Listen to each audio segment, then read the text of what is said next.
picture theory of meaning. Language depicts reality by virtue of sharing a logical form in common with reality. We know that a picture of a sunset represents a sunset because both the picture and the sunset share a similar pictorial form. Similarly, a preposition and what it represents share a similar logical form. A preposition depicts a fact, and just as a fact can be analyzed into independent states of affairs, a preposition can be analyzed into independent elementary prepositions. According to the theory, prepositions can be picture the world and thus accurately represent it. If someone thinks the preposition "there is a tree in the yard," then that preposition accurately pictures the world if and only if there is a tree in the yard. If there is no tree in the yard, the preposition does not accurately picture the world. Although something need not be a preposition to represent something in the world, Wittgenstein was largely concerned with the way prepositions function as representations.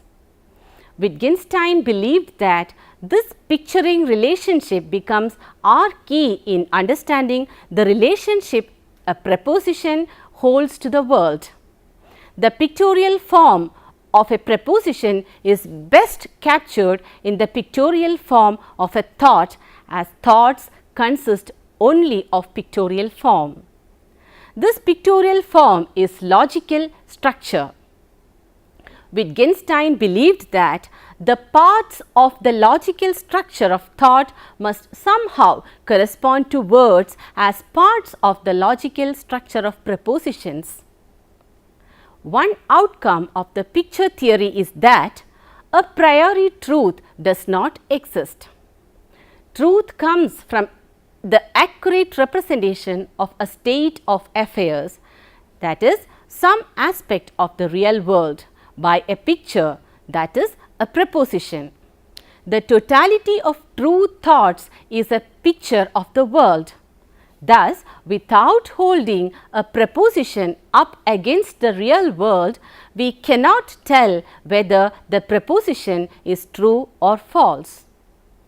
Wittgenstein draws an important distinction between saying and showing. While a preposition says that such and such fact is the case, it shows the logical form by virtue of which this fact is the case.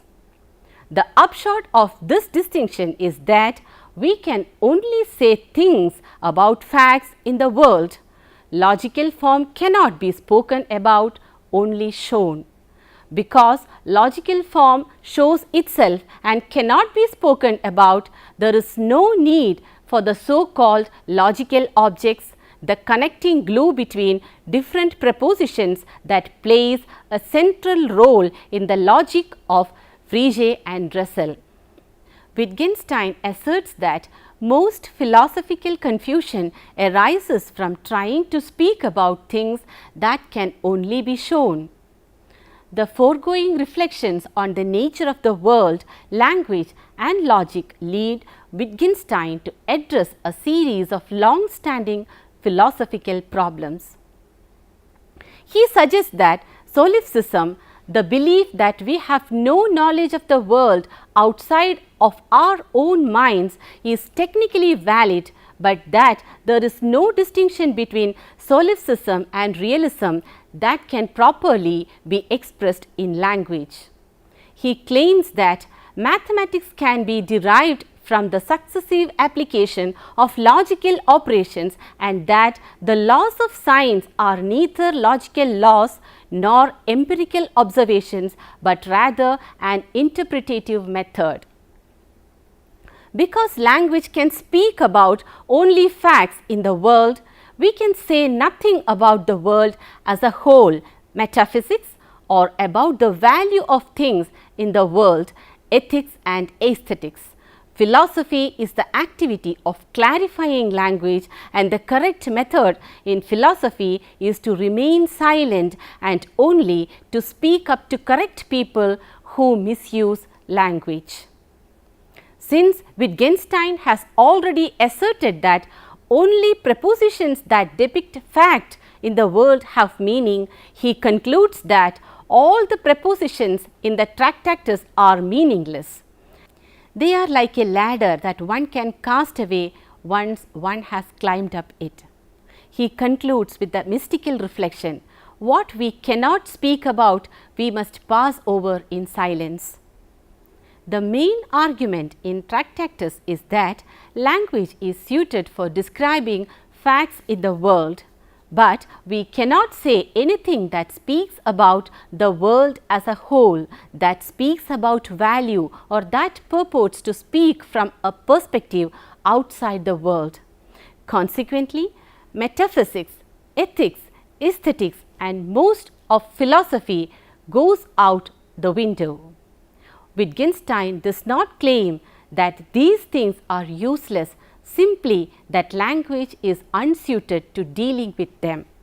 For instance, the attitude we hold towards the world and the way we go about living expresses our ethical worldview. Wittgenstein criticizes the notion that this worldview can be put into words in the form of ethical maxims or laws and still remain meaningful. For him, our ethical worldview can only be shown and cannot be said. In asserting that most of what we consider philosophy lies beyond the limits of what we can be said, Wittgenstein reconceives the role of philosophy. Philosophy should stand as a watchdog as the limits of what can be said and correct those who try to say the unsayable.